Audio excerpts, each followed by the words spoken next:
Sisimulan na ng gobyerno ang pag-block sa Artificial Intelligence Program na Grok dahil sa pagkalat ng malalaswa at sexualized images kabilang ang kakayahang mag-edit ng mga larawan ng walang pahintulot.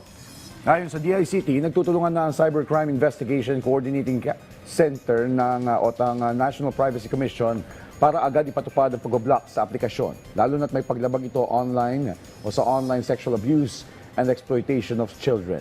Tiniyak ng ahensya na mareresolba ang issue sa loob ng linggong ito. Nilinaw din ng DICT na hindi na kinakailangan pang makipag-ugnayan o humingi ng pahintulot sa X o kay Elon Musk dahil may sapat na batayan ng uri ng content para agarang ipatupad ang pag-block. Bagamat tinukoy na mas maliit ang footprint ng Grok sa Pilipinas kumpara sa iba pang AI platforms, iginit ng DICT na mahalaga pa rin kumilos para maprotektahan ang publiko. Hindi kami push button na pag prines namin, block na yan.